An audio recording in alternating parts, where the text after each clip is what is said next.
কোরআন ছাড়া পৃথিবীর আর কোন কিতাবের মধ্যে শান্তি পাওয়া যাবে না। আল্লাহ রাব্বুল আলামিন বলেন, আলা বিযিকরিল্লাহি তাতমাইন্নুল কুলুব। দুনিয়ার মানুষেরা রে, তোমাদের অন্তরে প্রশান্তি যদি পাইতে চাও এই কোরআনটা পড়ো। জোরে বলেন ঠিক না বেঠিক? 15 নম্বর হলো এই কোরআনটাকে মহান আল্লাহ রাব্বুল আলামিন বলেছেন, এই কোরআনটাকে মহান আল্লাহ ভবিষ্যৎবাণী হিসেবে আল্লাহ পাঠাইয়াছেন।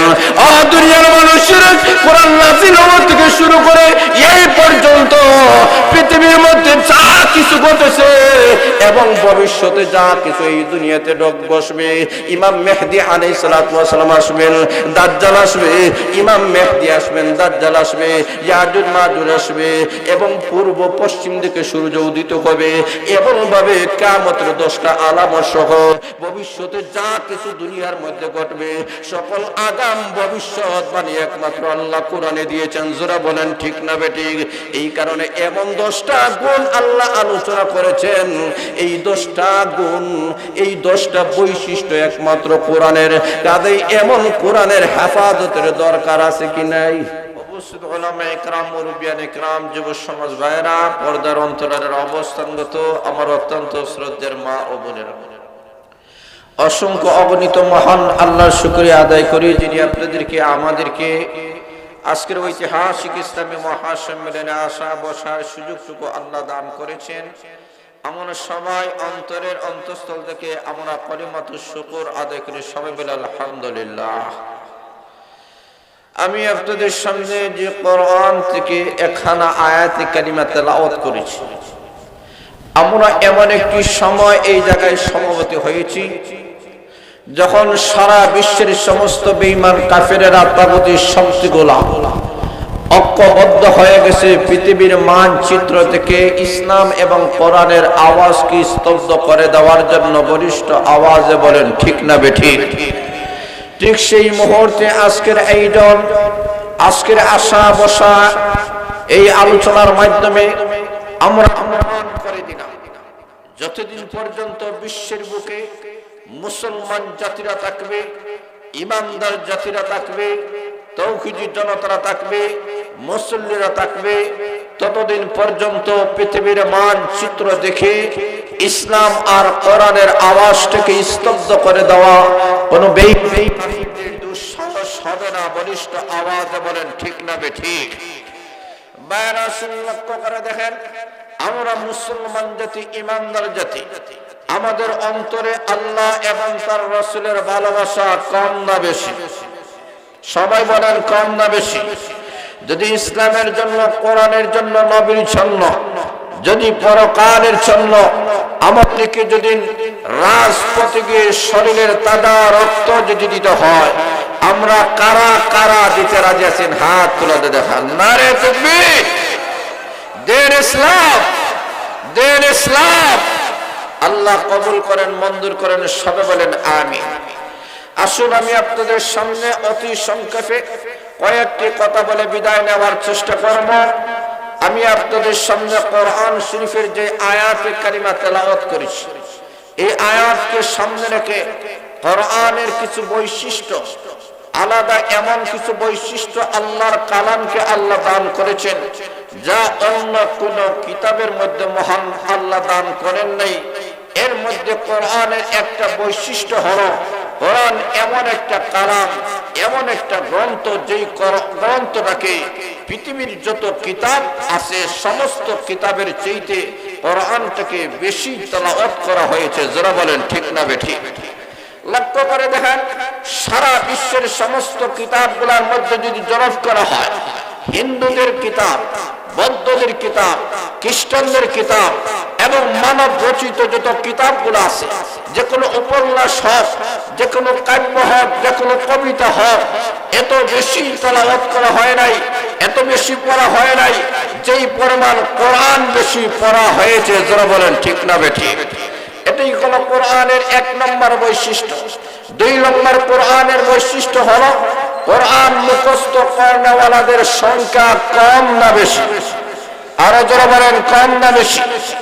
এই পৃথিবীতে অনেক বই, অনেক কিতাব আছে, কিন্তু সবগুলা যে কেউ মুখস্থ করেছে অথবা মুখস্থ আছে অথবা মুখস্থ করে, এর কোন কোনোদিন নাই, কিন্তু কোরআন এমন একটা কালাম, এই কোরআন থেকে যেই দিন থেকে নাজিল হয়েছে এই দিন থেকে শুরু করে আজ পর্যন্ত গোটা বিশ্বের মধ্যে একজন দুইজন নয়, 1000 2000 নয়, 1 লক্ষ 2 লক্ষ নয়, 1 মিলিয়ন 2 মিলিয়ন নয়, বিশ্ব নবীর যুগ থেকে শুরু করে এই পর্যন্ত হাজার হাজার কোটি কোটি মিলিয়ন বিলিয়ন মানুষেরা কোরআন মুখস্থ করেছে।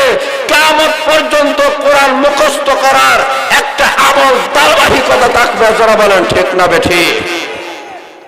এত মুখস্থ কোরআনের আয়াত ছাড়া, কোরআন ছাড়া আর কোনো কিতাব নাই। কথা বলেন আসেনি? কথা বলেন আসেনি? আরো যারা বলেন আসেনি? এটা হলো 2 নম্বর কোরআনের বৈশিষ্ট্য। 15টা বৈশিষ্ট্য বলে আমার আলোচনা শেষ করব। 3 নম্বর কোরআনের বৈশিষ্ট্য হলো এই কোরআন একটা কবিতা। কোরআন থেকে মহান বিশ্ব নবী রাহমাতুল আলামিনের কাছে আল্লাহ যখন কোরআন নাযিল করেছেন, এই সময় আরব দেশের মধ্যে কবিতার প্রচলন ছিল। মানুষেরা যে কোনো কথা বলতে হলে কবিতার আকারে, ছন্দের আকারে মানুষেরা কথা বলতো। এই কোরআন থেকে মহান আল্লাহ বিশ্ব নবীর কাছে কবিতা আকারে নাযিল করেছেন, যাতে সেই যুগের সমস্ত কবিরা কোরআনের কাছে ঠিক না বেঠিক? কবিতা হিসাবে যদি ধরা হয়, এই কোরআন সবচেয়ে উত্তম একটা কবিতার গ্রন্থ। যারা বলেন ঠিক না বেঠিক? 4 নম্বর বিজ্ঞানের দৃষ্টিতে যদি এই কোরআন থেকে যদি ধরা হয়, এই পৃথিবীতে শুরু থেকে নিয়ে এই পর্যন্ত যা কিছু আবিষ্কার হয়েছে, তথ্য প্রযুক্তির যুগ, ভবিষ্যতে যা কিছু আবিষ্কার হবে, আমার মহান আল্লাহ কোরআনটাকে এমন ভাবে আল্লাহ নাযিল করেছেন। আল্লাহ বলেন এই কোরআনটা হলো বিজ্ঞানময় কোরআন। যারা বলেন ঠিক না বেঠিক? ওয়াল কোরআনিল হাকীম। আল্লাহ রাব্বুল আলামিন বলেন এই কোরআনটা বিজ্ঞানময় একটা কোরআন আমি মহান আল্লাহ নাযিল করেছি। কিয়ামত পর্যন্ত যত বিজ্ঞানীরা আসবে, সমস্ত বিজ্ঞানীরা প্রথম আকাশ পর্যন্ত যাইতে পারবে না, সৌরজগতের ভিতরে ঘোরাঘুরি করবে। কিন্তু আমার কালাম সৌরজগতের ভিতরে নয়, 7 আকাশ পাড়ি দেওয়া মহান আল্লাহ রাব্বুল আলামিন লৌহে মাহফুজ পর্যন্ত আল্লাহ কালামকে আল্লাহ বিচরণ করাইছে। কথা বলেন ঠিক না বেঠিক? এটা গেল 4 নম্বর। 5 নম্বর হলো আল্লাহ রাব্বুল আলামিন এই কোরআনের মধ্যে এমন কিছু বিষয় করে মহান আল্লাহ আলোচনা করেছেন। আলোচনা কোনো সীমাবদ্ধ নয়। মানুষ যদি কোনো বই লেখে, কোনো কিতাব লেখে, এটা সীমাবদ্ধ। কোনো দেশের সাথে, কোনো অঞ্চলের সাথে, কোনো মানুষের সাথে, কোনো গোষ্ঠীর সাথে এটা সীমাবদ্ধ থাকে। আল্লাহ বলেন এমন একটা কোরআন আমি মহান আল্লাহ নাযিল করেছি রে, যে কোরআনটা কোনো সীমাবদ্ধ নয়, কোনো জিনিসের সাথে আমি আল্লাহ সীমাবদ্ধ করি নাই। এই কোরআন থেকে আমি মহান আল্লাহ রাব্বুল আলামিন সীমাবদ্ধ ছাড়া কোরআন নাযিল করেছি। এখন আসুন মায়েরা, 6 নম্বর করো আল্লাহ রাব্বুল আলামিন এই যে কোরআন নাযিল করেছেন, 6666টি আয়াত আল্লাহ নাযিল করেছেন। একটা আয়াতের সাথে আরেকটা আয়াতের কোনো গরমিল নাই। যারা বলেন ঠিক না বেঠিক? একটা আয়াতের সাথে আরেকটা আয়াতের কোনো সংঘর্ষ নাই। মানুষ যদি কথা বলে, একজন মানুষ কথা বললে আরেকজন মানুষের কথার বিরোধ হয়ে যায়। আমি যা বলবো পরের জন অন্য কথা বলবে, আরেকজন অন্য কথা বলবে। কিন্তু আমার মহান আল্লাহ এমন একটি কোরআন নাযিল করেছেন যে কোরআনের মধ্যে একটা আয়াতের সাথে আরেকটা আয়াতের কোনো সংঘর্ষ নাই। এতেই প্রমাণ হয়ে গেল এটা মানব রচিত কোনো কথা নয়, এটা হয়েছে ঐশী গ্রন্থ আমার মহান আল্লাহর কালাম। আরো যারা বলেন ঠিক না বেঠিক? গেল 6 নম্বর। 7 নম্বর হলো এই কোরআনের বৈশিষ্ট্য হলো এটা এমন একটা কালাম যেটা বারবার পড়া যায়। দুনিয়ার যে কোনো বই, যে কোনো পুস্তক বারবার পড়া যায় না, একবার পড়ার পরে আর মজা লাগে না, ভালো লাগে না। একজন মানুষের বক্তব্য বারবার দিলে ভালো লাগে না, জোরে বলেন ঠিক না বেঠিক? যতই আকর্ষণীয় বক্তা হন না কেন, যতই আন্তর্জাতিক খ্যাতি সম্পন্ন হন না কেন, যতই বিশাল বড় ব্যক্তিত্বের অধিকারী হন না কেন, বারবার একই মঞ্চে আলোচনা করলে কেউ শুনবে না, জোরে বলেন ঠিক না বেঠিক?